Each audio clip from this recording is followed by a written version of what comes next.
He told his mother that this elephant sickened him, and just like that, the life I thought I had was over.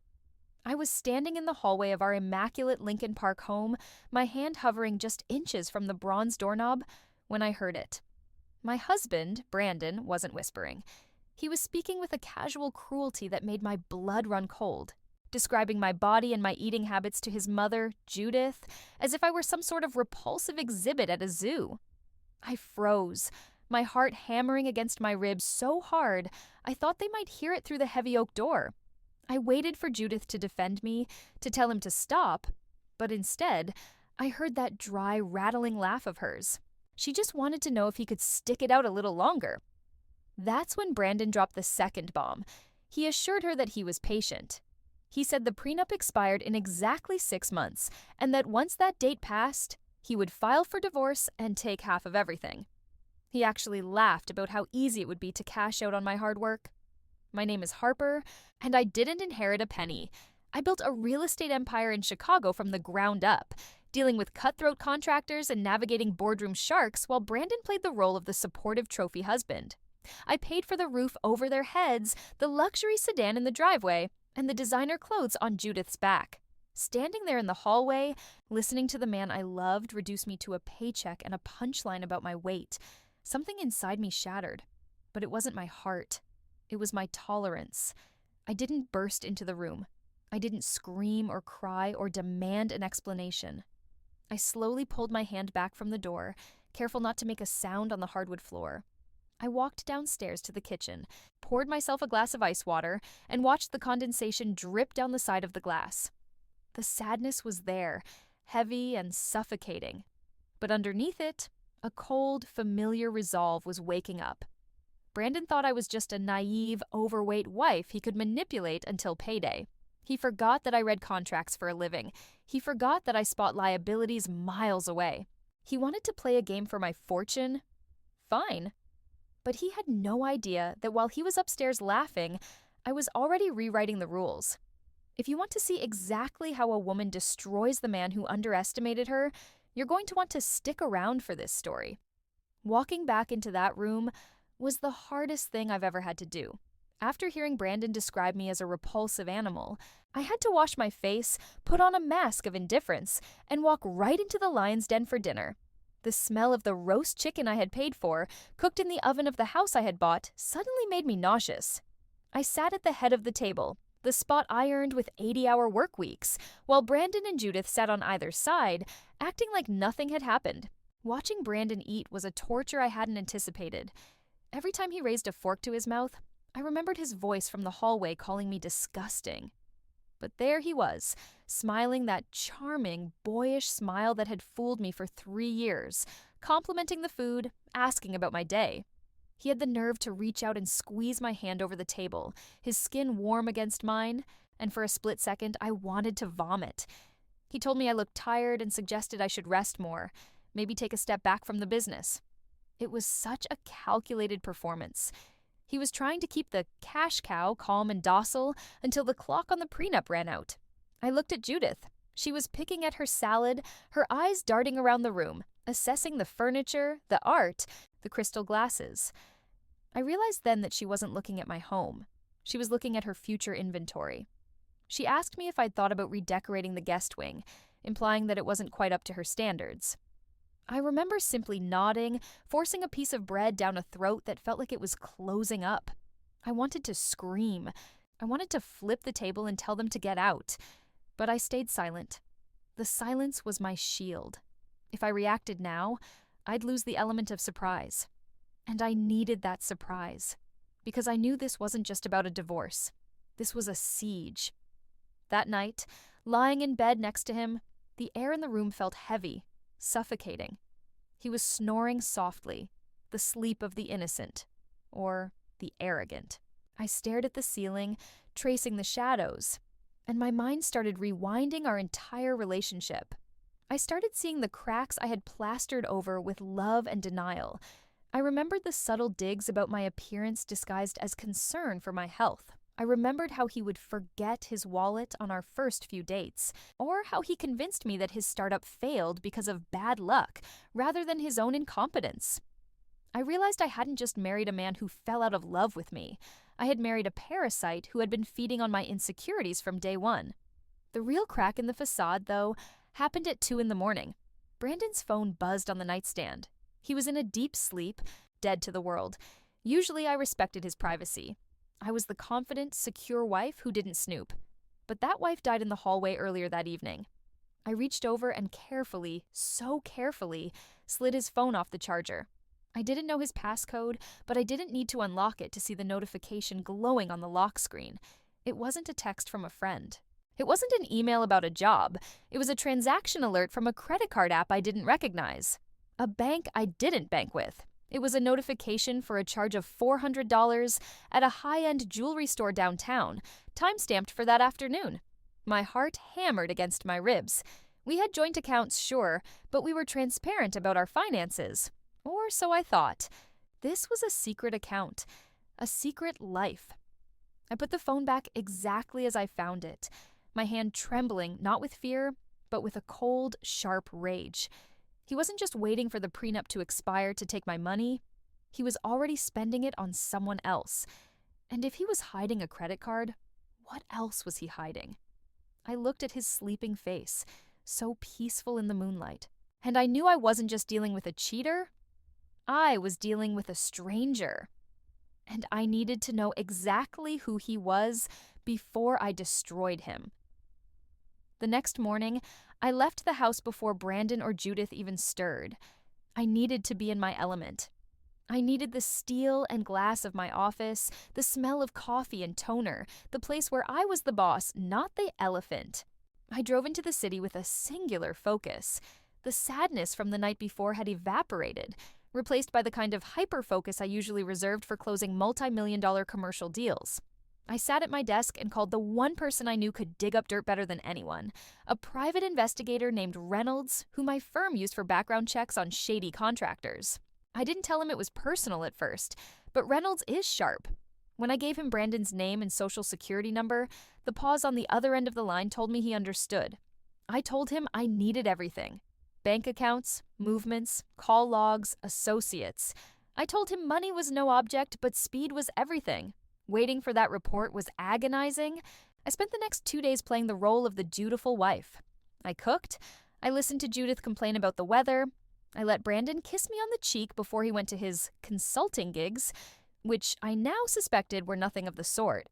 Every time he touched me, I had to suppress a shudder. I felt like a spy in my own home, collecting visual evidence of his audacity. I noticed how he tilted his screen away from me when he texted. I noticed the faint, cloying scent of a perfume that wasn't mine on his jacket when I did the laundry. It was floral, cheap, and lingering. When Reynolds finally called me to his office 3 days later, the look on his face told me it was bad. I sat across from his messy desk, and he slid a manila folder toward me. I opened it, bracing myself for the cliché. And there it was. Photos, grainy, long-lens shots of Brandon at a cafe, holding hands with a girl who looked barely out of college. Blonde, petite, everything I wasn't. Her name was Tiffany. She was 26, a receptionist at a gym downtown. The receipt for the jewelry I saw on his phone, a bracelet for her wrist. Seeing them together hurt. I won't lie. It was a physical blow to the gut. But as I flipped through the photos, the pain turned into something useful. Clarity. He wasn't leaving me because I was repulsive. He was leaving me for a fantasy he was funding with my money. "That's not the worst of it, Harper," Reynolds said, his voice low. He slid a second stack of papers across the desk. The girlfriend is standard behavior for a guy like him. But this is prison time. I looked down at the documents. They were loan applications. High-risk, short-term loans from private lenders, the kind that break kneecaps if you don't pay. But it wasn't the loans that made the room spin. It was the collateral. He had listed 2 of my commercial properties, buildings I owned solely in my name, as security for these loans. And at the bottom of the page, there it was. My signature?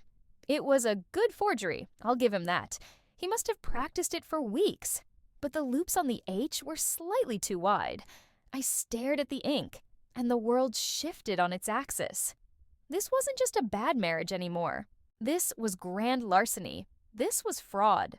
Brandon hadn't just betrayed my heart, he had endangered my life's work. He was gambling away my empire to fund his lifestyle and his mistress, assuming that when the divorce happened, he'd get enough cash to pay it all off before I ever noticed. I looked up at Reynolds, and for the first time in days, I smiled. It wasn't a happy smile. It was the smile of a predator who just realized the prey has walked into a trap. Brandon thought he was smart. He thought he was playing the long game, but he had just handed me the weapon I needed to bury him. I closed the folder and stood up. I didn't just have grounds for divorce now. I had the power to ruin him completely. But as I walked out of that office, a terrifying thought stopped me cold. If he was desperate enough to forge my signature to sharks like these, what would he do when he realized I knew? The signature on those loan documents was just the tip of the iceberg. What lay beneath was a mountain of rot I wasn't prepared for.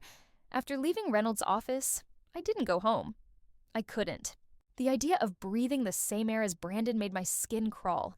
Instead, I drove to the one place that was supposed to be my sanctuary, my legacy, the Emerson Building. It was a historic warehouse I had converted into lofts 3 years ago, my first solo project, the one I had dedicated to my late father. It was the physical proof that I was more than just a checkbook. I sat in my car across the street, staring at the brick facade, and the nausea returned, violent and sharp. According to the documents Reynolds gave me, this wasn't just collateral. Brandon hadn't just leveraged it, he had effectively sold a majority share of the equity to a shell company to cover his gambling losses. I pulled up the property records on my tablet right there in the driver's seat. My hands were shaking so badly I kept hitting the wrong keys.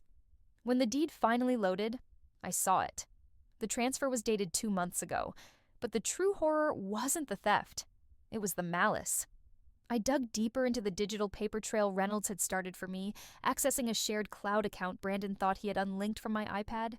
I found a folder named Project Freedom. I opened it, expecting financial spreadsheets.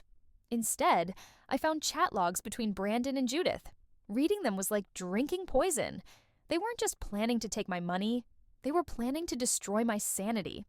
Judith had messaged him weeks ago, instructing him to gaslight me about my memory. She told him to move my keys, to hide important papers, to make comments about my mental stability in front of our friends. If she looks unstable, Judith had written, the judge will give us power of attorney over the estate before the divorce even finalizes. I felt the tears burn my eyes, hot and angry. This wasn't just a bad marriage. This was a demolition job. They were dismantling me, piece by piece. My confidence, my reputation, my sanity, so they could pick my bones clean. I looked at the text message time-stamped from yesterday, where Brandon bragged about how easy it was to trick the cow into signing a birthday card that he later traced for the bank fraud. I wiped my face, the sadness instantly calcifying into something hard and jagged in my chest. I wasn't going to just sue him. I wasn't going to just divorce him. I looked at the building my father inspired, now tainted by Brandon's greed, and I made a vow. I would let them think they were winning. I would let them think I was the crazy, forgetful, emotional mess they wanted me to be. Because while they were busy laughing at the cow, I would be sharpening the knife. The realization hit me then, darker than anything before. To save my life, I had to become exactly the monster they thought I was, only smarter. The following Sunday, we hosted brunch. It was Judith's idea, of course. She wanted to lift my spirits, because according to her, I had been looking so haggard lately. The house was filled with the smell of expensive coffee and pastries I hadn't touched. I wore a pastel dress I hated, smiled until my jaw ached, and played the part of the doting, slightly confused wife to perfection. I watched them like a hawk disguised as a dove.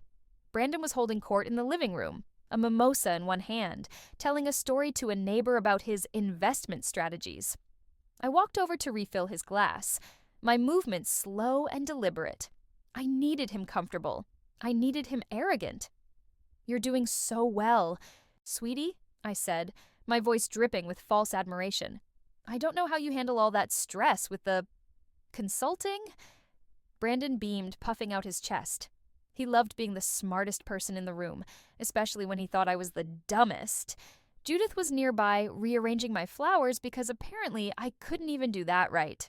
She chimed in, saying how lucky I was to have a husband who could take the burden of finances off my shoulders, especially given my recent episodes of forgetfulness. I gritted my teeth but nodded vacantly. "I know," I said softly. "I'd be lost without you two." That was the green light they needed. They relaxed. The predator in them sensed weakness and lowered its guard. And that's when it happened.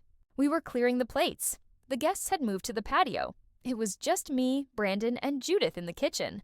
Brandon was scrolling through his phone, a little tipsy, feeling invincible. "We should really look into booking that trip to the Caymans for November," Brandon said to Judith, not realizing I was standing right behind the island counter. "Once the settlement clears, the tax haven structure is going to need a signature in person." The room went silent for a fraction of a second. He hadn't meant to say settlement. He hadn't meant to mention a tax haven. He froze, realizing his slip. I didn't blink. I didn't gasp. I simply picked up a dirty napkin and smiled, a confused look on my face. "Settlement? Is that for one of your clients, honey? And the Caymans. That sounds lovely." Brandon exhaled, the tension draining from his shoulders. He thought I was too stupid to catch it. He exchanged a quick, smug look with Judith, a look that said, "She has no clue." "Yeah, babe," he said, recovering his smooth tone. "Just a big client deal closing in November. Boring stuff." "Well, I'm proud of you," I chirped, turning away to hide the predatory gleam in my eyes. He had just given me the map. The Caymans. November. He wasn't just hiding money. He was moving it offshore immediately after our anniversary, the date the prenup expired. He thought his slip was a close call. He had no idea that while he was planning a vacation, he had just handed me the jurisdiction I needed to freeze his assets internationally. I walked out of that kitchen with a tray of crystal glasses, and for the first time in weeks, I wasn't trembling. I was hunting. I knew where the money was going. Now, I just needed to make sure he never got on that plane. I had the knowledge, but I lacked the weapon. Knowing Brandon was a fraud was one thing. Proving it in a way that left him with absolutely nothing required a level of precision I hadn't yet achieved. I needed to understand the why. Greed is a powerful motivator, sure, but the level of coordination between Brandon and his mother, Judith, suggested something deeper, something systemic. I spent the next 2 days existing in a fugue state, managing my company by day and dissecting my husband's life by night. The breakthrough didn't come from a spreadsheet or a bank statement. It came from the most painful source imaginable. I decided to track down the one person who, theoretically, should have been my enemy, Tiffany. I found her at the gym where she worked, a sleek glass-walled facility in the trendy West Loop.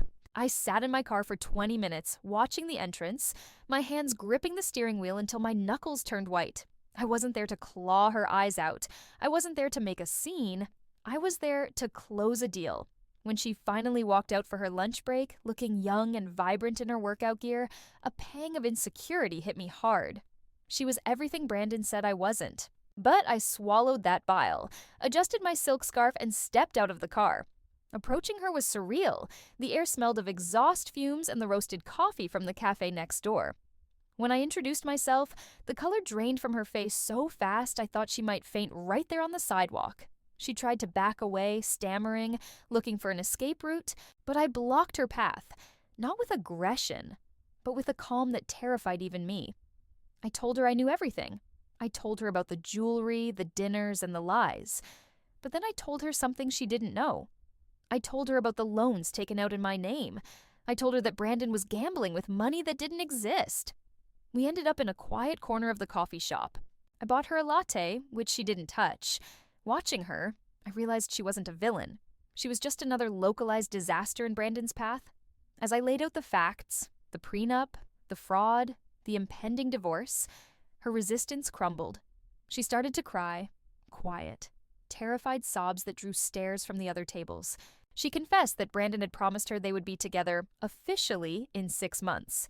He had told her that I was mentally unstable, abusive, and that he was only staying to protect his assets before escaping a living hell. It was the classic narrative of a narcissist. But then she dropped the piece of information that changed the entire landscape of the battlefield. She told me that Judith wasn't just supporting Brandon, she was the one pushing him.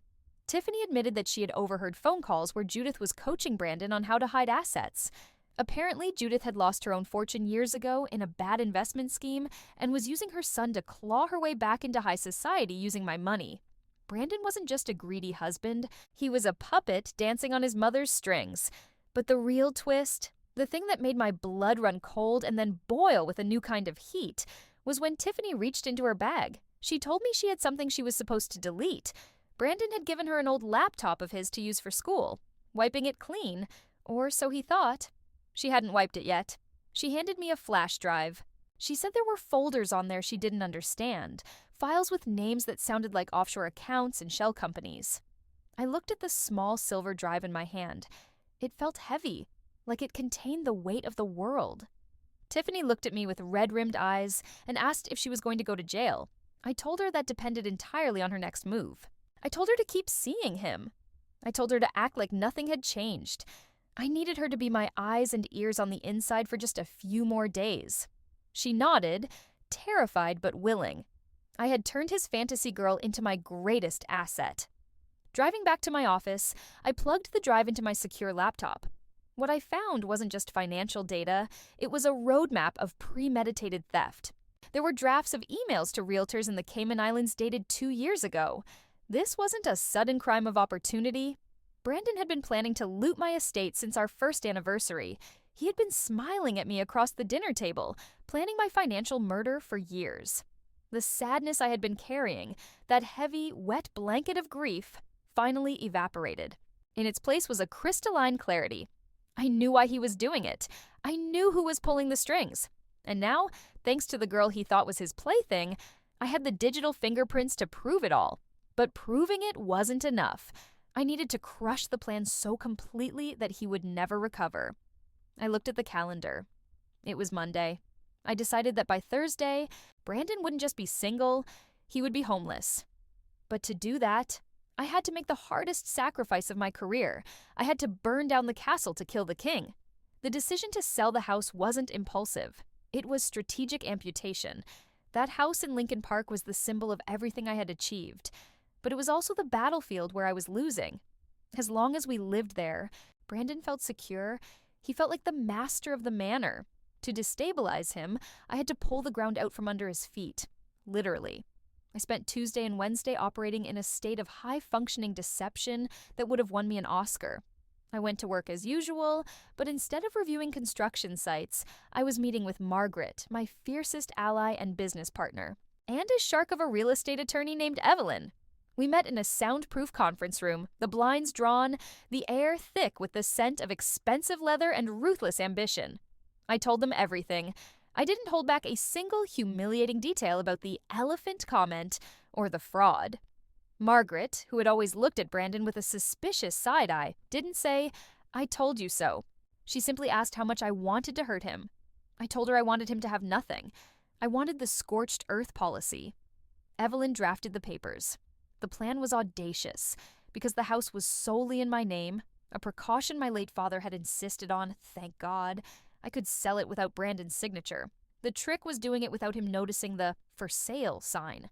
I needed a pocket listing. I needed a cash buyer who wanted a quick close and didn't care about a walkthrough. Margaret made 3 calls. That was all it took.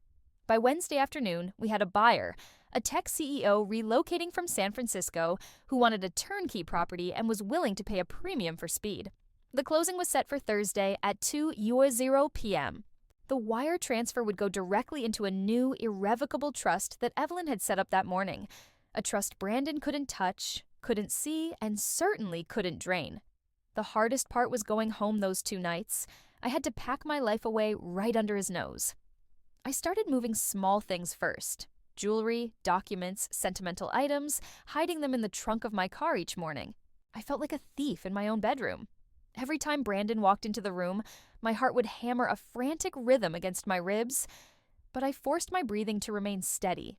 He was so arrogant, so blindingly confident in his stupid wife, that he didn't even notice the empty spaces on the shelves or the missing frames on the mantel. Wednesday night was the final test. We were in the living room. Brandon was watching a game, feet up on the coffee table I had bought in Italy. Judith was there, of course, knitting something hideous and complaining about the draft. I sat there with my tablet, pretending to read a romance novel, but I was actually tracking the GPS of the moving trucks I had scheduled. They were set to arrive at 2:05 p.m. the next day, exactly 5 minutes after the ownership transferred. Then, Brandon said something that nearly made me break character. He muted the TV, turned to me with that sickeningly fake concern, and told me he had been thinking about my stress levels. He said he had spoken to a friend of his, a doctor, who suggested I might benefit from some time away in a wellness facility. He insinuated that my memory lapses were getting dangerous. Judith chimed in, nodding solemnly, adding that they only wanted what was best for me. I realized then what they were doing. They weren't just gaslighting me, they were laying the groundwork to have me committed or declared incompetent. If they could do that, the divorce wouldn't matter. They would have control over me and the money. A cold shiver went down my spine, sharper than any winter wind. They were escalating. If I waited another week, I might not be free to fight back. I looked at Brandon, looked deep into those lying eyes, and forced a weak, trembling smile. I told him he was right. I told him I had been feeling overwhelmed and that maybe a break was a good idea. I told him I would handle some things at the office tomorrow, and then we could talk about the facility on Friday. He smiled, a triumphant, predatory grin that he didn't even bother to hide completely. He thought he had won. He thought the elephant was walking willingly into the cage. He had no idea that I wasn't clearing my schedule for a breakdown. I was clearing the deck for a demolition. I went to bed that night and didn't sleep a wink. I listened to the house settle, the creak of the floorboards, the hum of the refrigerator. I was saying goodbye to my home. But more importantly, I was counting down the minutes. I had the power of attorney documents ready to be served. I had the eviction notice drafted. I had the movers on speed dial. As the sun began to rise on Thursday morning, painting the sky in hues of bruised purple and blood orange, I felt a strange sense of calm. The fear was gone. The sadness was gone. All that was left was the execution. I slipped out of bed, careful not to wake the man who was planning to lock me away, and whispered a silent promise to the sleeping figure. "Enjoy this bed, Brandon.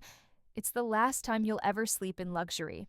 I walked out the door, got into my car, and drove to the closing. The clock was ticking. At 2:00 p.m., the hammer would drop. But there was one variable I hadn't accounted for, one loose thread in my tapestry of revenge that I wouldn't see until it was too late to stop the movers. My hand didn't shake. That was the most surprising thing about the moment I signed away the deed to my dream home. I was sitting in the high-back leather chair of Evelyn's conference room, the sprawling Chicago skyline visible through the floor-to-ceiling windows, and the only sound in the room was the scratching of my pen against the heavy bond paper. It was 11:45 a.m. on a Thursday. To the buyer, a tech mogul named Silas who had more money than time, this was just a transaction. To me, it was the detonation button. Evelyn watched me closely, her eyes narrowed with that protective intensity she always had. She asked me silently, with just a tilt of her head, if I was sure. I looked down at the document. This house was supposed to be the place where we raised children, where we grew old. I remembered the day I bought it, the pride I felt showing Brandon the keys, thinking I was securing our future. Now, I realized I had just been building a gilded cage for a man who hated me. I signed the final line with a flourish. It was done. The wire transfer was scheduled to hit the irrevocable trust at 2:00 p.m. sharp. Until then, the house was in a legal limbo. I left the office feeling a strange, hollow lightness, like a diver who had just cut the weights to surface for air. I had 2 hours until the possession time. The plan was tight. I would meet the movers at the house at 2:05 p.m., just 5 minutes after the ownership transferred. Brandon was supposed to be at his consulting job, which I knew from Tiffany was actually a couple's spa day he had booked for them, and Judith was supposed to be at her bridge club. But as I merged onto Lakeshore Drive, the variable I hadn't accounted for buzzed in my purse. It was a notification from our home security system. Motion detected, living room. My stomach dropped. I tapped the notification on my phone, mounting it on the dashboard. The live feed loaded, grainy but clear enough to stop my heart. It wasn't a burglar. It was Judith. She was standing in the middle of our living room 3 hours earlier than she ever visited. And she wasn't alone. She was on the phone, pacing frantically.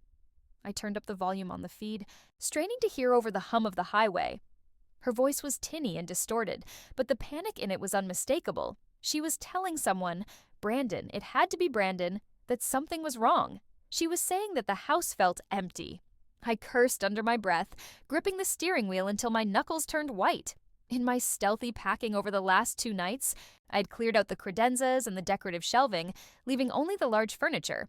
To a casual observer, it looked tidy.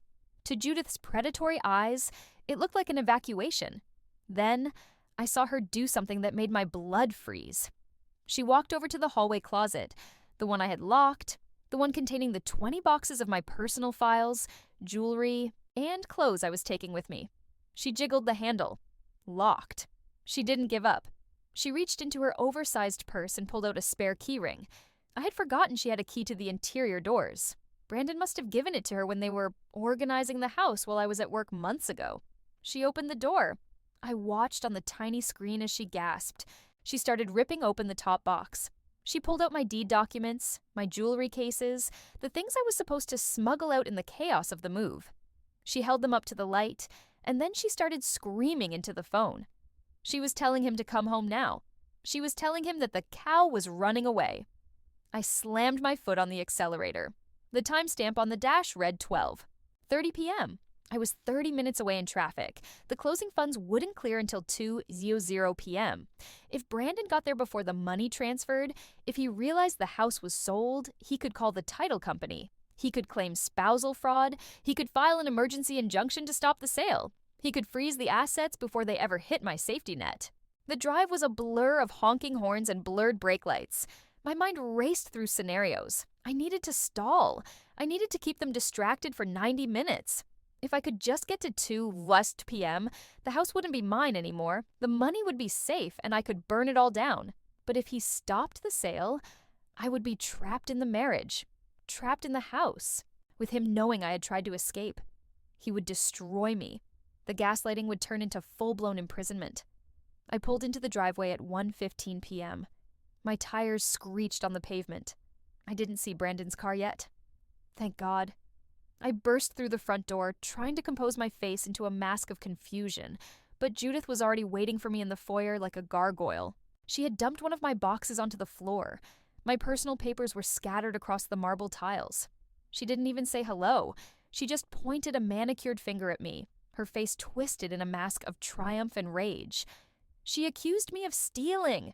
That was the word she used. Stealing. She said I was trying to loot the marital assets before going to the loony bin. She told me she knew I was unstable, but she didn't realize I was a thief. She said Brandon was on his way, and he was bringing his lawyer. I stood there, my chest heaving, looking at the mess she had made.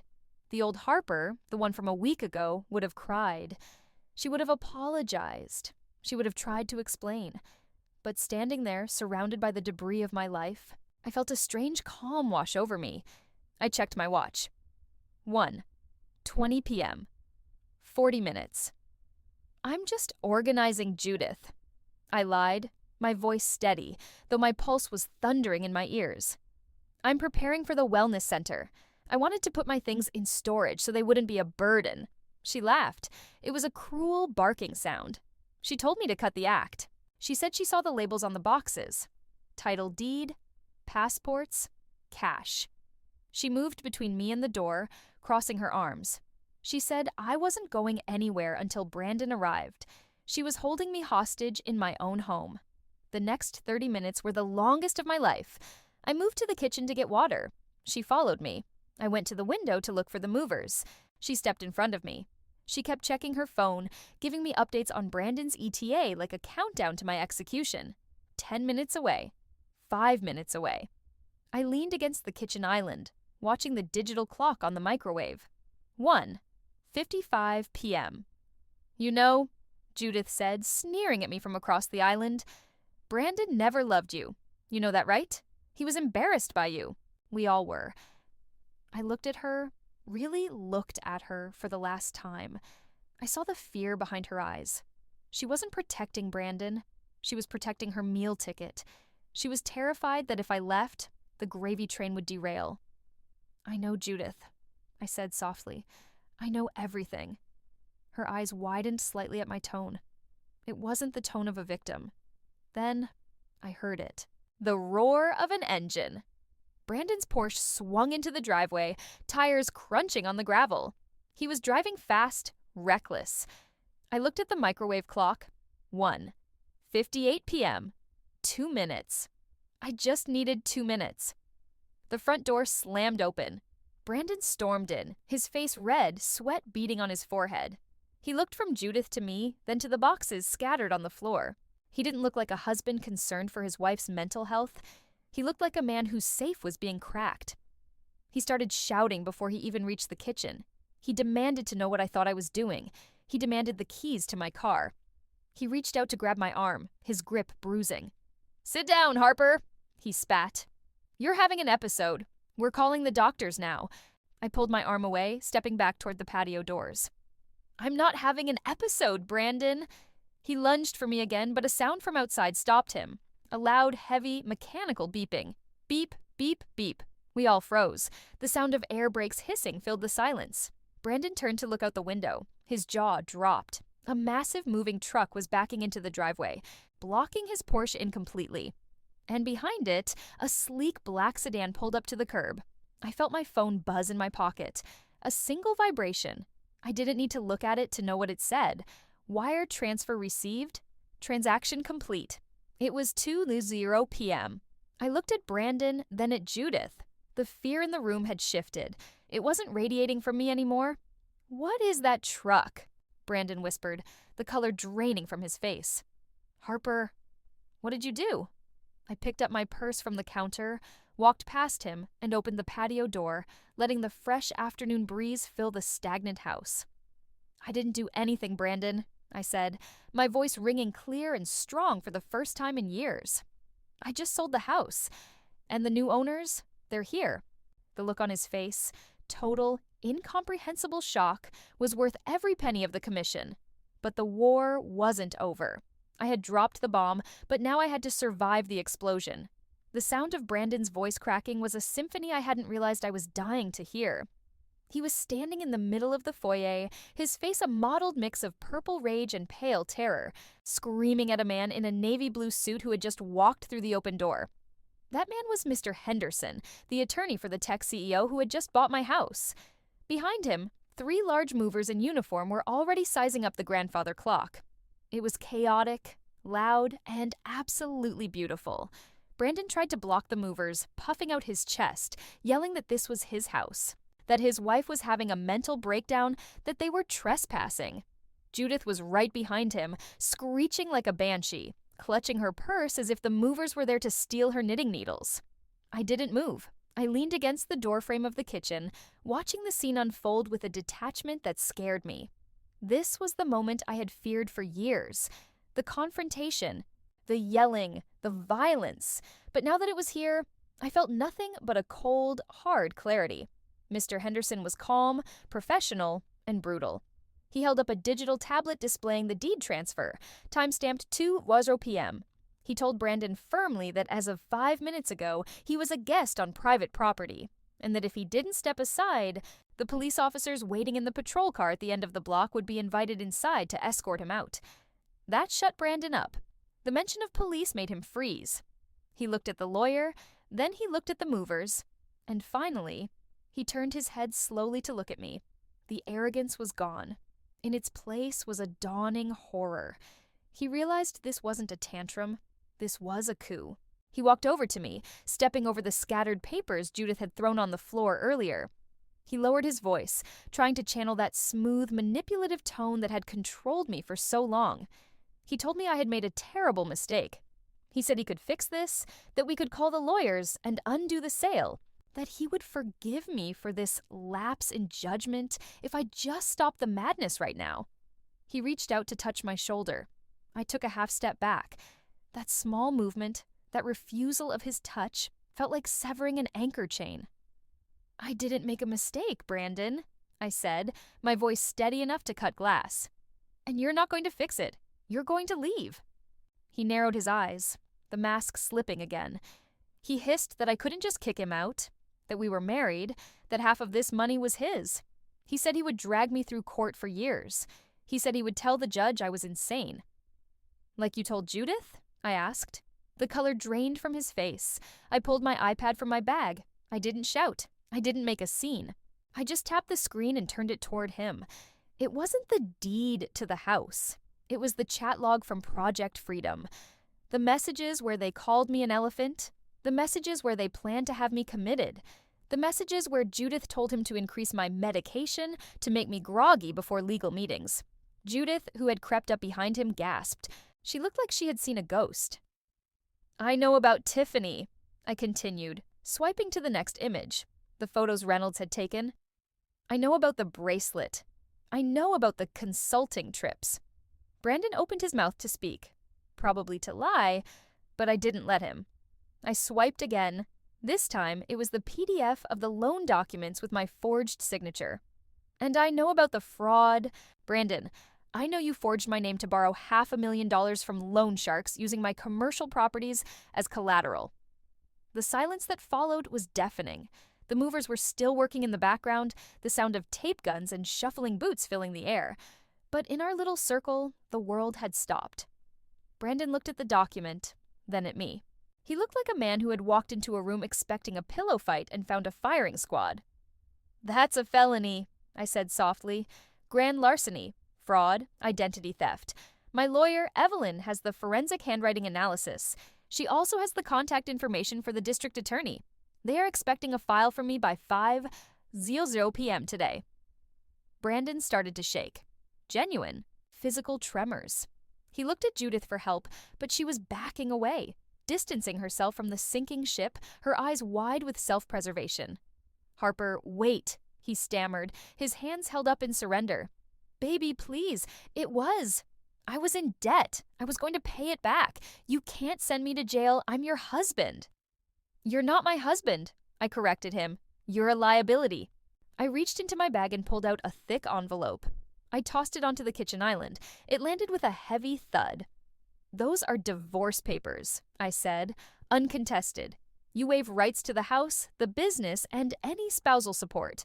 You walk away with your clothes, your car, and whatever is in your personal checking account. In exchange, I don't send that file to the DA. I don't send you to prison for 10 years. He stared at the envelope. But there's a catch, I added, delivering the final blow.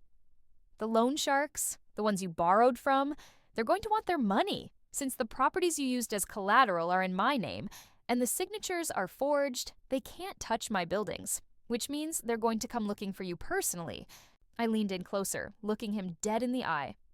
I'm the only one who can pay them off, Brandon. If you sign those papers right now, I will settle your debt with them out of the house proceeds. I'll buy your safety. You'll be broke, but you'll be alive and free. If you don't sign, well, I guess you can explain to them why their collateral is gone while you're sitting in a prison cell. He looked at the papers. He looked at Judith, who refused to meet his eyes. He looked around the house that was no longer his, at the luxury he had felt entitled to. He was trapped. I had him in a vice grip of his own making. You have 5 minutes, I said, checking my watch.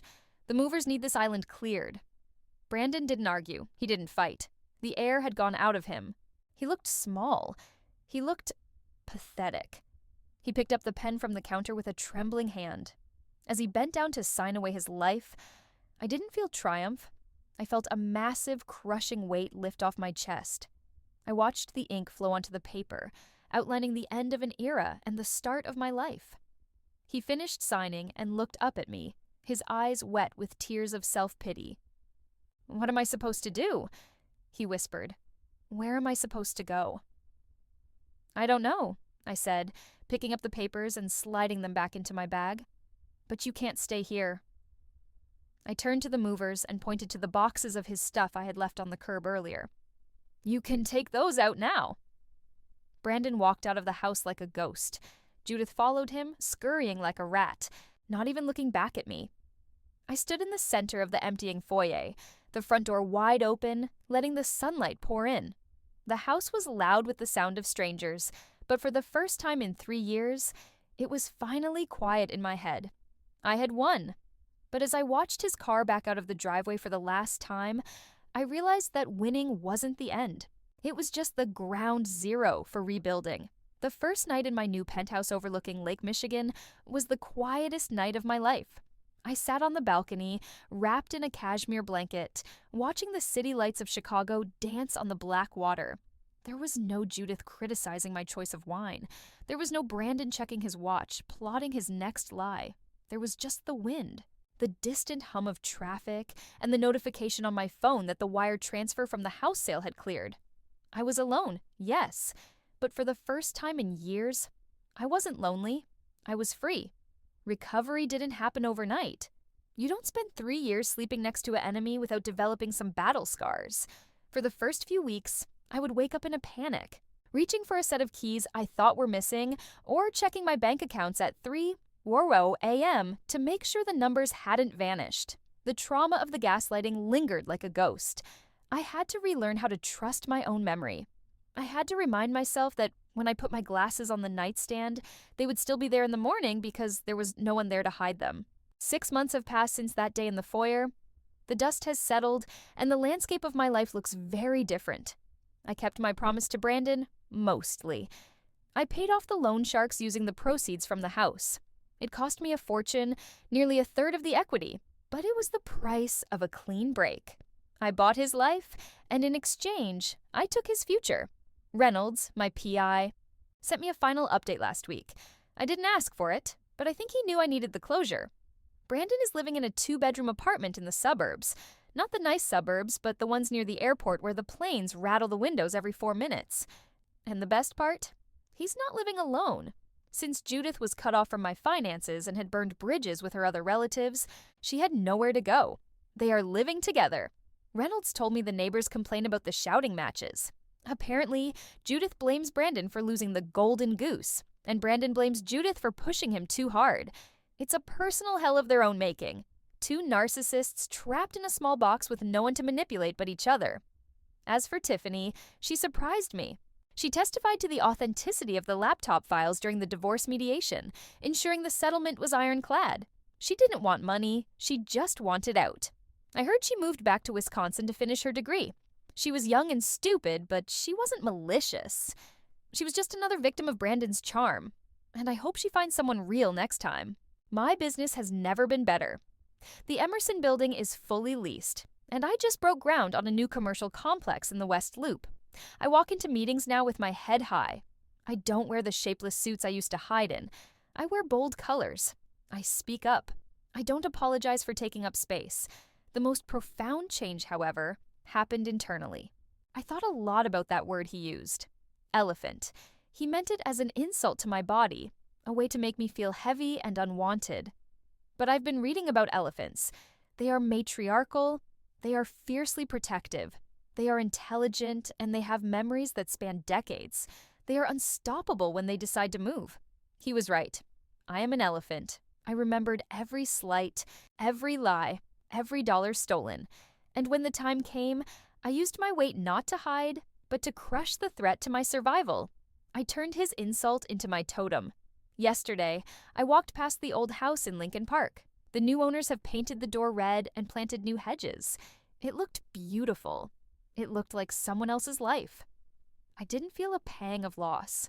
I felt the satisfaction of a deal well closed. I stood on the sidewalk for a moment, breathing in the crisp autumn air, realizing that the fat, stupid wife he mocked was actually the architect of his demise and the builder of her own salvation. I'm dating again, slowly. A structural engineer named David. He listens when I talk. He doesn't look at his phone during dinner. He thinks my ambition is sexy, not intimidating. We're taking it one day at a time. I'm not looking for someone to complete me anymore. I'm looking for someone who can keep up with me. This journey wasn't just about revenge. Revenge is a sugar rush. It burns off quickly. This was about reclamation. I had to lose the house to find my home. I had to lose the husband to find myself. And if you are listening to this, feeling small in your own hallway, feeling like you're walking on eggshells in your own kitchen, I want you to know something. You are not crazy. You are not weak. You are just sleeping. And when you wake up, they better be afraid. I'm rebuilding my empire right here in Chicago, looking at this skyline that I helped build. But I want to know about you. Where are you listening from? Are you in a big city, a small town, somewhere in between? Drop your city in the comments below. I love seeing how far our stories travel. And if you've ever had to burn it all down to start over, or if you're just here for the tea, make sure you subscribe to the channel. We have a lot more stories to tell, and trust me, the best is yet to come. Because like I said, an elephant never forgets.